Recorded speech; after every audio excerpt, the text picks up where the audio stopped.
जय मां भगवती। प्रिय भक्तों, कलश विसर्जन एक पवित्र अनुष्ठान है जिसे विधि विधान के साथ संपन्न करना बहुत आवश्यक होता है।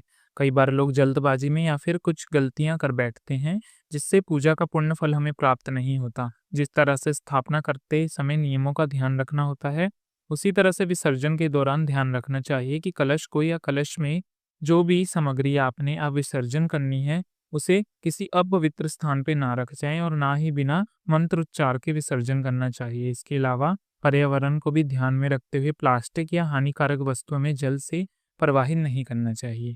भक्ति से भरा ये पावन अवसर कलश का विसर्जन है सुंदर अवसर के माँ भगवती में जो मन थे रमाए, अब प्रेम अशु संग विदाई में झुकाएं। 9 दिनों तक पूजन कर हमने स्नेह समर्पण भाव भरा मन में अब माँ को विदा करने की बेला आई। श्रद्धा और भावनाएं फिर उमंग आई। माँ के चरणों में अर्पित ये जल हर संकट को हरने का है। संबल कैलाश कलश विसर्जन का ये शुभ क्षण माँ का आशीष दे रहा है। क्षण भर माँ, जब तक तुम फिर ना लौट आओ, हम स्नेह शक्ति और धैर्य दे जाओ। हम तुम हम तुम्हें विदा कर नतमस्तक हैं, हम तुम्हें विदा कर नतमस्तक हैं। जय माँ भगवती। आज की इस वीडियो में आप कलश विसर्जन की संपूर्ण विधि और मुहूर्त के बारे में जानने वाले हैं। अगर आपको जानकारी थोड़ी सी भी अच्छी लगे तो वीडियो को लाइक और कमेंट बॉक्स में जय माता दी जरूर लिख दीजिए। वैसे तो कलश विसर्जन और दुर्गा विसर्जन या मंदिर की जो चौकी है वह हमें दशमी तिथि को ही हटानी चाहिए, क्योंकि नवरात्रों के पूरे 9 दिनों तक माँ भगवती के सभी 9 स्वरूपों की पूजा की जाती है। चाहे अष्टमी हो या कन्या पूजन होता है या नवमी तिथि के दिन कन्या पूजन किया जाता है, तो दशमी तिथि को कलश विसर्जन करना ही शुभ माना जाता है। लेकिन कई बार लोगों के घर में अभाव होता है, जगह का अभाव होता है, बहुत सारी परेशानियां होती हैं, तो ऐसे में बहुत से लोग अष्टमी तिथि को कन्या पूजन करने के बाद या नवमी तिथि को कन्या पूजन करने के बाद भी कलश विसर्जन कर देते हैं। कलश विसर्जन हमेशा सुबह सूर्योदय के बाद ही किया जाता है। इस बार दशमी तिथि 7 अप्रैल दिन सोमवार को रहने वाली है और कलश विसर्जन का जो शुभ मुहूर्त है वह 7 अप्रैल को सुबह 9:01 से दोपहर 12:53 तक रहेगा। सोमवार को दशमी तिथि रात्रि 8 बजे तक समाप्त हो जाएगी और इस दिन पुष्प नक्षत्र सुबह 6:25 तक रहेगा। इसके बाद आश्लेषा नक्षत्र प्रारंभ हो जाएगा। राहु काल सुबह 7:30 से 9 बजे तक रहेगा। अगर हो सके तो राहु काल के समय कलश विसर्जन करने से जरूर बचें। और जो लोग शुभ मुहूर्त में कलश विसर्जन ना कर पाएं तो वह इस दिन सुबह 6:10 से सुबह 7:25 के बीच में, यानी राहु काल का समय प्रारंभ होने से पहले भी कलश विसर्जन कर सकते हैं। नवरात्रि समाप्त होने पर विधि विधान से आप जिस दिन विसर्जन कर रहे हैं उस दिन फिर एक बार माँ भगवती सहित सभी 9 रूपों का ध्यान करें, कलश की पूजा करें, धूप दीप जलाएं। इसके बाद मूर्ति विसर्जन और कलश विसर्जन की तैयारी करें। इन 9 दिनों में की गई पूजा और व्रत का पुण्य फल तभी मिलता है जब विधि विधान से विसर्जन किया जाए। विसर्जन करने से पहले आप ऐं ह्रीं क्लीं चामुंडा विचिस मंत्र का उच्चारण करते हुए पूरे भक्ति भाव और श्रद्धा के सम्मान के साथ कलश के ऊपर रखे हुए नारियल को बहुत आराम से उठाएं। फिर इस नारियल को आप लाल चुनरी में बांध के अपनी माँ, पत्नी, बहन, बेटियों को दे दें। इस नारियल को बहुत से लोग जल में प्रवाहित कर देते हैं, तो कुछ लोग आसपास के मंदिर में रख देते हैं और कुछ लोग जिस दिन कन्या पूजन किया जाता है उस दिन हटा देते हैं, यानी कि प्रसाद रूप में कन्या में बांट देते हैं। आप यहाँ पर जिस भी नियम का पालन किया जाता है उसी नियम का पालन कर सकते हैं।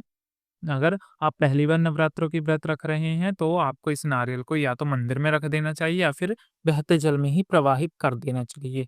इसके बाद कलश में जो आम या अशोक के पत्ते रखे हैं उन्हें पत्तों को कलश में रखे हुए जल के साथ छिड़काव पूरे घर में करना चाहिए। बहुत ही पवित्र जल होता है, घर में खुशहाली सुख समृद्धि बढ़ाता है। इस जल के छिड़काव से घर में सभी शुभ शक्तियों का वास हो जाता है। घर की जितनी भी नेगेटिविटी है, जितनी भी नकारात्मकता है, बुरी शक्तियां हैं, वे जल के प्रभाव से दूर हो जाती हैं। कलश का जल सबसे पहले किचन में छिड़क के इसके बाद बाकी जितने भी आपके कमरे हैं या मुख्य द्वार हैं वहां पे छिड़क दें।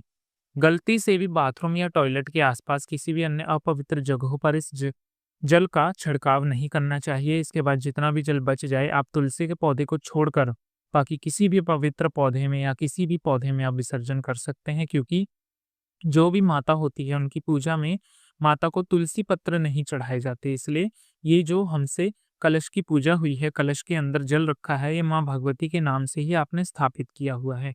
इसलिए हमें इस जल को तुलसी के पौधे में विसर्जन नहीं करना चाहिए। जल की कुछ बूंदें परिवार के सभी सदस्यों को अपनी आँख और अपने माथे पर लगा लेनी चाहिए। कई बार ये ऐसा होता है कि 9 दिन की पूजा करने के बाद अब विसर्जन की बारी आती है तो कलश में रखा हुआ जल बहुत कम बचता है या पूरी तरीके से सूख जाता है। अगर आपने कलश स्थापना के लिए मिट्टी के कलश का प्रयोग किया है, तो अधिकतर यही होता है कि कलश का जल या तो सूख जाता है या बहुत कम बचता है। फिर भी जितना जल बचे उसी में छिड़काव करें। कलश के जल में आप जो भी सामग्री डाली है उसे सबसे पहले आप जो भी सिक्का है उसे निकाल कर अपनी तिजोरी, पर्स या जहाँ भी आप रुपए रखते हैं वहाँ पे रख लेना। ऐसा करने से दिन दना रात चुगनी आपका जो धन है वह बढ़ेगा और धन में बरकत होगी। जो भी आपके घर में अनावश्यक रूप से खर्चे हो रहे हैं उनमें कमी होगी। अब आपके जीवन में धन की कोई कमी नहीं होगी। इसके बाद जो भी आपने कौड़ी या कमल कट्टे के जो भी डाले थे अंदर कलश में, तो कौड़ी को तो आप अपने पास पूजा घर में वापस से प्रयोग करने के लिए रख सकते हैं। कमल गट्टों का या हल्दी की गांठ या लौंग सुपारी इलायची का विसर्जन कर देना चाहिए। इसका विसर्जन आप बहते जल में या फिर किसी भी पवित्र वृक्ष के नीचे गड्ढा करके वहां पर दबा सकते हैं। आप जो ज्वारे बोए हैं ये ज्वारे बहुत ही शुभ होते हैं, तो थोड़े से ज्वारे निकालकर आप अपनी तिजोरी या पर्स में भी रख सकते हैं। अगर आपको कोई भी समस्या हो तो आप इन ज्वारों के फिर से दर्शन कर सकते हैं। पूरे साल भर ये ज्वारे आपके पर्स में रखें और इसके बाद इनका विसर्जन कर सकते हैं। ऐसा करने से भगवती की कृपा आप पर सदैव बनी रहेगी। और जो भी ये ज्वारे हैं इनको प्रसाद रूप में सभी लोगों को थोड़ा-थोड़ा ज़रूर ग्रहण करना चाहिए। ज्वारों को कभी भी चाकू से या कैंची से नहीं काटना चाहिए क्योंकि ये भगवती के बाल कहे जाते हैं। ऊपर का जो हिस्सा होता है उसे आप अपनी उँगली से बहुत ही आराम से सावधानी के साथ तोड़ लें और 1-1, 2-2 ज्वारे कम से कम अधिक हो सकें तो अधिक खा सकते हैं, नहीं तो कम से कम 1 या 2 पत्तों का सेवन परिवार के सभी सदस्यों को करना चाहिए। बाकी जो ज्वारे बच गए हैं उन्हें आप गौशाला में गौ माता के लिए दे दें। आस-पास गौशाला या गौ माता को खिलाना संभव ना हो तो आप इन्हें किसी भी पवित्र वृक्ष के नीचे जैसे पीपल, बरगद या बेल वृक्ष के नीचे, आंवले के वृक्ष के नीचे भी रख सकते हैं। कलश स्थापना में आपने अगर मिट्टी के बर्तनों का प्रयोग किया है तो वह कलश के लिए हो या फिर ज्वारे बोने के लिए आप उनका विसर्जन कर देना है। चाहे मिट्टी के जो भी दिए या बर्तन आपने प्रयोग किए हैं, उनको अगली पूजा में प्रयोग नहीं करना चाहिए। आप उनका विसर्जन कर दें, उन्हें किसी पेड़ के नीचे रख सकते हैं या फिर आप उन्हें पानी में अन्न डाल के चिड़ियों के लिए रख सकते हैं या फिर आप उन्हें प्रवाहित भी कर सकते हैं जल में।